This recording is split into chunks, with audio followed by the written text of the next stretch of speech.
It does not show up on radar. It does not trigger Iranian early warning systems. It does not announce itself with engine noise or visible contrails. It simply appears, at the moment of its choosing, directly above its target, already armed, already locked, already committed. The B-2 Spirit stealth bomber, the most expensive combat aircraft ever built, $2.1 billion per airframe, capable of carrying 40,000 pounds of precision-guided ordnance from Missouri to any point on Earth without refueling, without detection, without warning. In this scenario, 3 of them had been orbiting above the Persian Gulf for 6 hours before Tehran knew anything was wrong. Iran had spent a decade building what they believed was an impenetrable naval architecture. 47 vessels distributed across 3 bases along 1,400 kilometers of Persian Gulf coastline. $8 billion in total investment. A fleet specifically engineered to survive American airstrikes by making itself impossible to hit all at once. The B-2 Spirit does not have this problem. It does not need to choose which base to strike first. It does not need to worry about Iranian air defenses detecting its approach. It does not need to wait for electronic warfare support before releasing its weapons. Because in this simulation, Iranian air defense systems cannot detect what they cannot see. And they never saw this coming. 840,000 barrels of oil flow through the Strait of Hormuz every single hour. Iran's $8 billion fleet existed to threaten every single one of those barrels. Sheet to hold the global economy hostage from 3 fortified naval bases that Tehran believed no American strike package could hit simultaneously. In this scenario, by 4:22 a.m., all 3 bases were gone. The B-2 had been overhead the entire time. This is that story. In this scenario, to understand why the B-2 Spirit made Iran's distributed fleet doctrine obsolete, you need to understand what distribution was actually designed to defeat. Conventional American strike packages are not invisible. An F/A-18 strike wave requires electronic warfare support, requires suppression of enemy air defenses, requires tanker support, requires coordination between multiple aircraft types that generates detectable electronic emissions long before the first weapon is released. Iran had spent a decade building an air defense network specifically designed to detect this kind of coordinated strike package early enough to disperse their fleet. Get vessels underway. Move them away from their berths before weapons arrive. Use the 1,400 kilometers of coastline to make targeting impossible. It was a sound defensive concept against a conventional strike package. The B-2 Spirit is not a conventional strike package. It is a single aircraft, or in this scenario, 3 aircraft, that generates no detectable radar cross-section, flies at 50,000 feet above Iranian air defense radar coverage, carries its weapons internally, eliminating the external radar returns that betray conventional strike aircraft, and communicates via low probability of intercept data links that Iranian signals intelligence cannot detect. Iran's early warning network was looking for the right threat. The B-2 is a different threat entirely. By the time any Iranian radar system could theoretically detect a B-2 at close range, the weapons have already been released, already in flight, already past the point where dispersal or defensive action makes any difference. In this simulation, Iran's $8 billion fleet had been under B-2 surveillance for 6 hours before the first weapon was released. They never knew. Here is what made this operation different from every previous American strike against Iranian naval assets.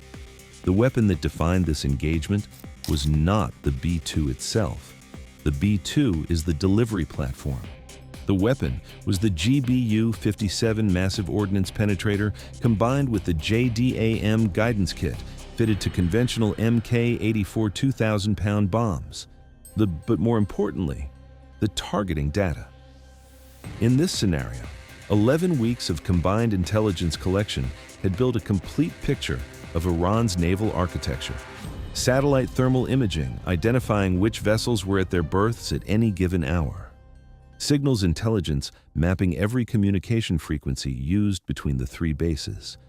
Submarine acoustic monitoring tracking every vessel movement in the Persian Gulf. human intelligence confirming maintenance schedules and crew rotation patterns. By the time the B-2S were tasked, U.S. Naval Command knew the exact berth position of every significant vessel in Iran's $8 billion fleet. Not approximately, exactly. GPS coordinates accurate to within 2 meters. The GBU-31 JDAM, a standard 2,000-pound bomb fitted with a GPS guidance kit, has a circular error probable of less than 5 meters. At 2 meters of target coordinate accuracy and less than 5 meters of weapon accuracy, the margin for error is measured in inches. Against a vessel moored at a fixed berth, there is no margin for error required. 3 B-2s, each carrying 16 GBU-31 JDAMs, 48 precision weapons, 47 vessels across 3 bases. In this simulation, the math was straightforward. 9:43 p.m. the previous evening, 3 B-2 Spirit stealth bombers depart Whiteman Air Force Base, Missouri. Aerial refueling over the Atlantic, continued transit toward the Persian Gulf. Iranian air defense radar network active across the entire region, detecting nothing. 3:11 a.m. B-2S reached their release points above the Persian Gulf, 50,000 feet, directly above all 3 Iranian naval bases simultaneously. 6 hours of final approach. Iranian radar, still detecting nothing. 3:13 a.m. In this scenario, EA-18G Growlers launch from USS Gerald R. Ford.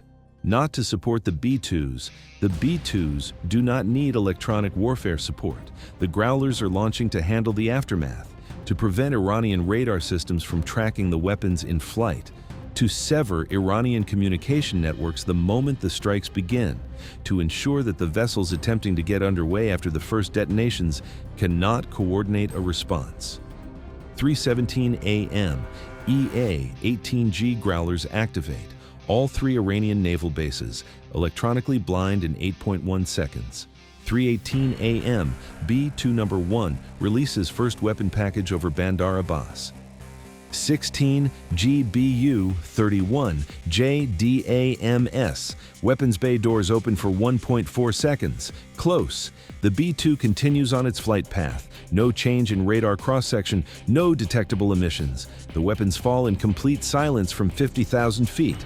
3:19 a.m. B-2 number 2 releases over Jask. Same sequence. 16 weapons, 1.4 seconds. Silent. 3:20 a.m. B-2 number 3 releases over Bushehr. 16 weapons, 1.4 seconds. Silent. 3:21 a.m. First weapons reach Bandar Abbas. 11 corvettes at their berths. GPS guided to within 5 meters of their assigned coordinates. In this scenario, sequential detonations across the entire facility, each weapon arriving within seconds of the others. No time for crews to respond, no time for vessels to get underway. The primary base of Iran's $8 billion fleet, gone in under 90 seconds. 3:22 a.m. Jask facility. Beat 8 fast attack boats and 2 mine-laying vessels. Same sequence, same result.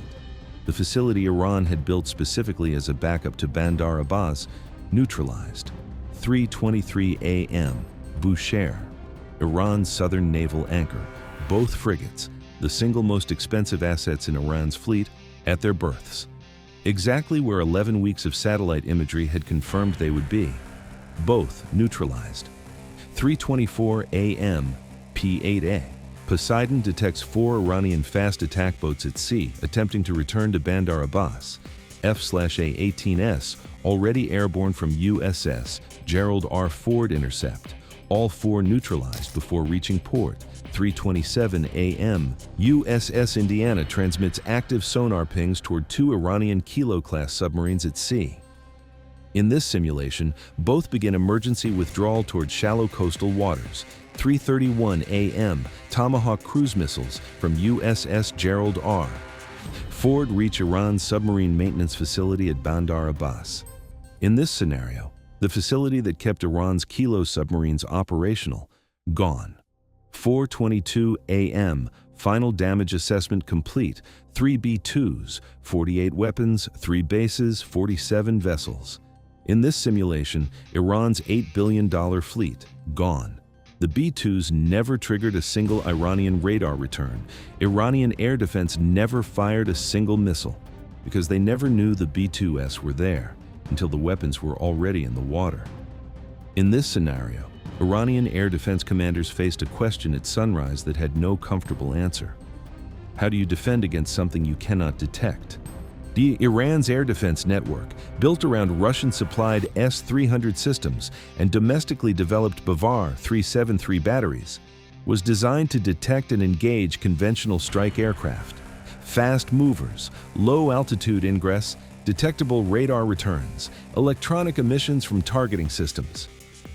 The B-2 Spirit presents none of these signatures. In this simulation, Iranian radar operators watched their screens throughout the night, saw commercial air traffic, saw American carrier-based aircraft at safe distances, saw nothing threatening, until 3 naval bases were simultaneously destroyed by weapons that fell from a sky their radar said was empty. Iranian state media broadcast their response before sunrise. In this scenario, American forces had conducted an unprovoked attack on Iranian sovereign territory.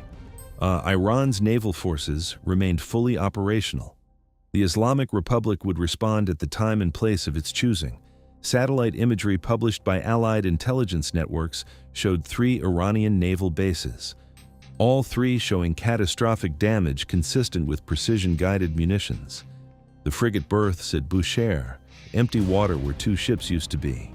The corvette moorings at Bandar Abbas, debris fields, the submarine maintenance facility, a crater, and the Strait of Hormuz in this simulation, fully open, 840,000 barrels per hour, uninterrupted. Here is what this scenario proved about the B-2 Spirit and about the future of naval power. Iran built their $8 billion distributed fleet doctrine around a genuine insight. American strike power is concentrated. Concentrated power can be evaded by distribution. You spread your assets far enough apart, and no single strike package can hit everything simultaneously.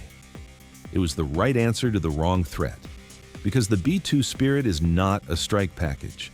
It is a global reach precision delivery system that operates in an electromagnetic environment that conventional air defense simply cannot access. Iranian radar cannot detect it. Iranian communications cannot track it. Iranian air defense missiles cannot engage a target they have never acquired. In this simulation, 3 B-2s carried 48 weapons from Missouri to the Persian Gulf and released them over 3 separate targets simultaneously, without fighter escort, without electronic warfare support, without suppression of the enemy air defenses, without any of the supporting elements that make a conventional strike package detectable. Because the B-2 does not need those supporting elements, it operates in a threat environment of its own, above Iranian radar coverage, below the detection threshold of every system Tehran has deployed. Iran spent a decade distributing their fleet to survive American airstrikes. In this scenario, the B-2 made distribution irrelevant, not by hitting one base faster than the others could disperse, by hitting all 3 at the same moment from a sky that Iranian radar said was empty. Tehran's worst nightmare is not a carrier strike group on the horizon. It is 3 aircraft they never detected, already gone, already home, and the fleet they spent a decade building, already gone with them. The Strait of Hormuz is open, 840,000 barrels per hour, as it always has been, as it always will be. Here is my question to you. In this scenario, Iran spent a decade and $8 billion building a distributed fleet specifically designed to survive American airstrikes. 3 B-2 Spirit stealth bombers neutralized all 3 bases simultaneously in under 10 minutes from a sky Iranian radar said was empty. Do you think any air defense system currently deployed by any nation can realistically detect and engage the B-2 Spirit? Or has stealth technology permanently changed the equation of naval-based defense? Comment below. I read every single one. If this breakdown changed how you understand the B-2 Spirit in modern stealth warfare, hit the like button and subscribe, because the next classified file is already being unlocked. Trust me, you will not want to miss it. The events, dialogues, military operations, and outcomes depicted in this video are entirely fictional and created purely for educational and entertainment purposes. This is a hypothetical what-if scenario based on publicly available information about real-world military capabilities, weapon systems, and geopolitical tensions. No part of this video should be interpreted as a factual report of real events. All military engagements, casualty figures, and operational details shown are dramatized and do not represent actual incidents. We do not glorify war or violence. Our goal is to analyze military technology and doctrine in an engaging format. Viewer discretion is advised.